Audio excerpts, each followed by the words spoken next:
ఒకప్పుడు సైకిల్ తొక్కడం నేర్చుకోవడమే చాలామంది అమ్మాయిలకు ఒక పెద్ద విషయం. కానీ ఇప్పుడు అదే అమ్మాయిలు ఎలక్ట్రిక్ సైకిల్ను తయారు చేస్తున్నారంటే నమ్మగలరా? మధ్యప్రదేశ్లోని ఇండోర్ నగరంలో 5గురు మహిళా మెకానిక్లు కలిసి ఒక అద్భుతమైన ఆవిష్కరణ చేశారు. వారు తయారు చేసిన ఎలక్ట్రిక్ సైకిల్ పేరు యాంత్రిక. ఈ మహిళలు సాధారణ ఇంజనీర్లు కాదు, పెద్ద కంపెనీల్లో పనిచేసేవారు కూడా కాదు. కానీ తమ కష్టంతో, నేర్చుకోవాలనే తపనతో సాంకేతిక పరిజ్ఞానాన్ని అందిపుచ్చుకొని ఒక ఉపయోగకరమైన ఎలక్ట్రిక్ సైకిల్ను తయారు చేశారు. ఈ ప్రాజెక్టుకు దేశంలోని ప్రముఖ విద్యా సంస్థ అయిన Indian institute of technology Bombay సాంకేతిక సహాయం, మార్గదర్శకత్వం అందించింది. అంతేకాదు, ఈ యాంత్రిక సైకిళ్లలో 10 సైకిళ్లను తమ క్యాంపస్లో ఉపయోగించేందుకు ఆర్డర్ కూడా ఇచ్చింది. అయితే ఈ సైకిల్ ప్రత్యేకత ఏమిటి?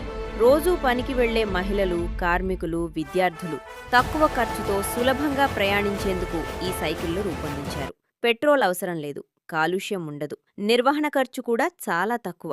ఇక్కడ మనం గమనించాల్సిన విషయం ఒక్కటే: అవకాశం వస్తే మహిళలు ఏ రంగంలోనైనా అద్భుతాలు చేయగలరని ఈ 5గురు మహిళలు మరోసారి నిరూపించారు. ఒకప్పుడు సైకిల్ రిపేర్ చేసే చేతులు ఈరోజు ఎలక్ట్రిక్ వాహనాన్ని రూపొందించే స్థాయికి చేరుకున్నాయి. ఇది కేవలం ఒక సైకిల్ కథ కాదు, ఇది ఆత్మవిశ్వాసం, స్వయం ఉపాధి, మహిళా సాధికారత కథ.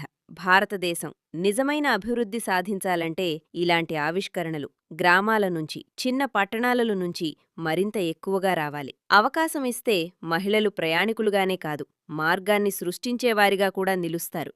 యాంత్రిక ఒక ఎలక్ట్రిక్ సైకిల్ మాత్రమే కాదు, మహిళల కలలకు చక్రాలు తొడిగిన ఒక ఉద్యమం.